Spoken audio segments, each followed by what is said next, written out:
Nako, malaki rin pala. Diyos ko Lord. Ayan na po. Napakahaba.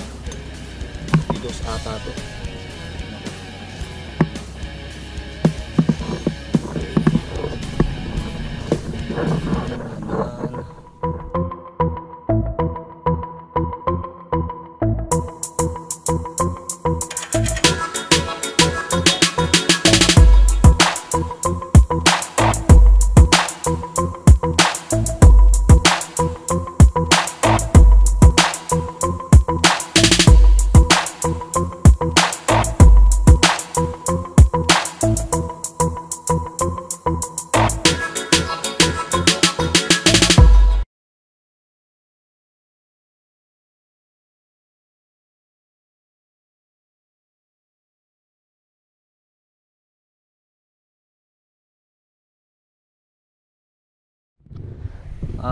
Malas talaga, no? Dito ngayon tayo, ayusin natin yung gulong ni Domi. Magpapalabas na ako sa kapalong, kaya lang napansin nung kasama ko, flat na pala yung gulong ko. So ito, so ang kailangan natin na to, center stand. Ay, dahil walang center stand si Domi. So ang butas niya, maliit na pako lang yung nakatusok. Ito, ayan, ito na ba guys, ayan. So kailangan ko ng plies para mabunot siya. Malayo yung bulkitan, malayo yung vulcanizing. So may mga vulcanizing shop dito, kaya lang hindi sila nagki-cater ng mga ganito kalaking gulong. So dapat talaga doon sa labas, sa may bayan. So ito yung pako, yung nakapako sa kanya. Yan, dapa na siya, palambot na. So kukunin natin yung tire repair kit natin, no? Para pansamantala maitakbo natin dun sa bayan para ma-vulcanize natin na maayos dun talaga sa may machine. So ito guys, yung tire repair kit ko. Ngayon meron ako mga spare dito. So hindi ko gagamitin yung mga hangin na nandito, yung mga backup, kasi meron panghangin naman siya dito. Panghangin dito. Ayan. So hindi ko na kailangan gamitin yung spare. So ang kailangan ko lang talaga is yung pang-repair niya. Hangin naman din dito. Itong kailangan ko, saka ito.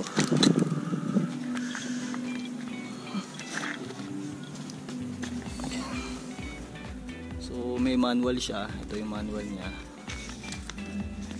Ito yung manual niya. Yung manual niya, no? KS 450 tubeless tire repair kit. Okay. A, B, C, D, E hanggang G.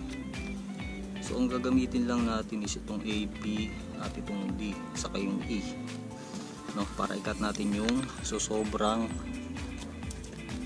nito. So hindi ko pa alam yung tawag dito. Tignan natin. Sana ito lang yung pinaka manual niya. So ang una natin gagawin, huhugutin natin yung pako. Ito, yung pako na maliit, bago natin siya gagamitin na to. So hugutin na natin siya. Ito, gamitan natin ng plies. Ay. Yan, maliit lang ito. Nako, malaki rin pala.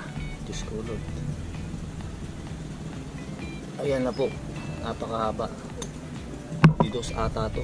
Ito na, hugutin na natin siya, no? Ayan na, sumingaw na. So ang sabi dito, remove the object that caused the puncture. Ayan, ito yung pako. Makita ko yung pako. Ayan, ayan, may singaw na siya. Didos yung nakabutas sa kanya. So yung susunod natin, linisin yung butas, no? Gamit yung tool A. Ito yung tool A. Ayan, tingnan kita dito. Ayan, tool A. Ito yung tool A. Okay.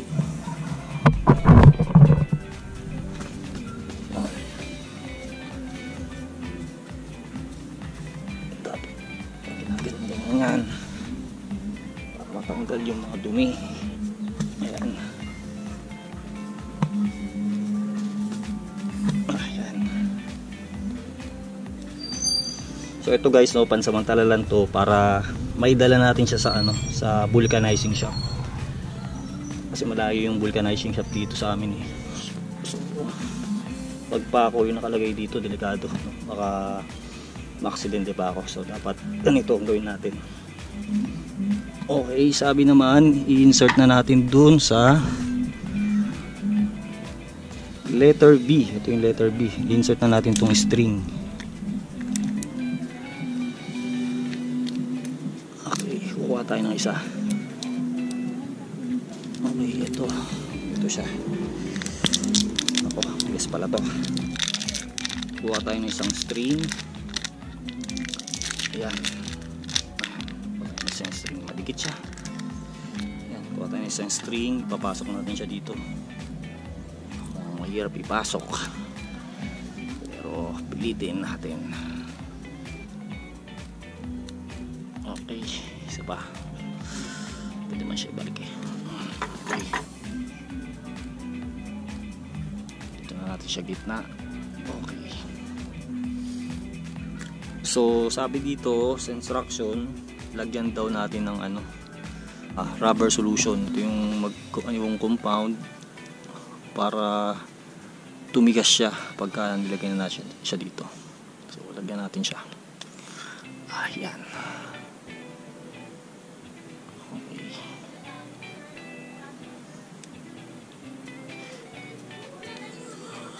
Lagyan natin siya, no? Okay, sabi dito, insert natin siya na hindi na kailangan i-twist. So, kailangan rapid motion, direction ng ganun. So, dahan-dahan mo na paloob. Okay. Tigas siya.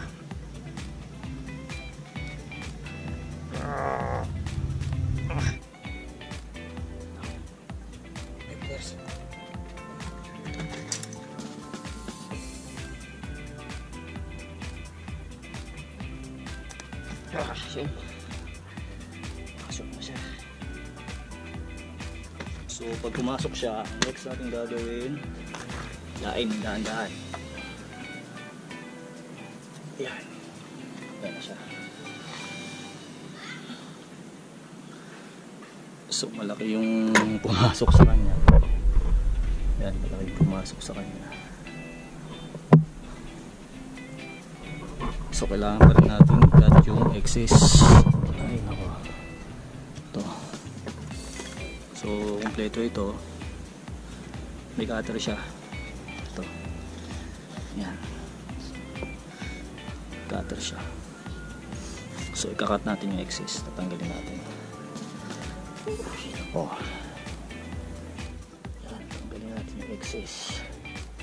Gamit tong cutter na provided niya.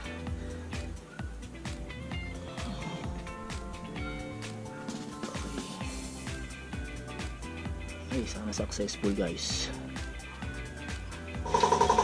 So i-charge lang natin yung natin, air pressure natin, yung i-charge lang natin siya para mahanginan natin to. So ayan siya guys, ganyan siya. So recommended ko siguro na pag nahanginan natin siya, siguro i-leave muna natin siya kahit mga 30 minutes bago natin siya i-dry para sure saka mas safe na mas nagdikit yung compound niya sa loob para solid na solid, no? Hindi tayo ma-aksidente. So ayan guys, no? Yan repair kit of Kappa, tatak niya. So binili ko yan sa Motor World. Okay guys, hangin na natin siya, no? So, ang recommended tire pressure ni Dominar 400 is 32. So, tapos 29 naman sa 29 naman sa harap. 32 PSI lang mga guys, no. So, tingnan niyo rin sa manual niyo, baka mali ako, pero comment down below niyo lang kung mali yung tire pressure na nilagay ko kay Domi, no. So, ito, hanginan ko na siya.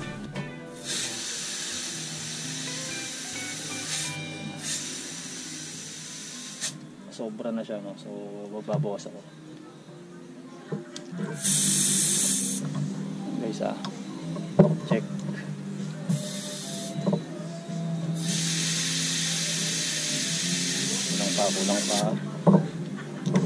Kulang pa. So 32 lang. Oops, okay na. So yan guys, no? Kita nyo naman, wala siyang singaw. Ano siya? Siya sumisingaw. Okay.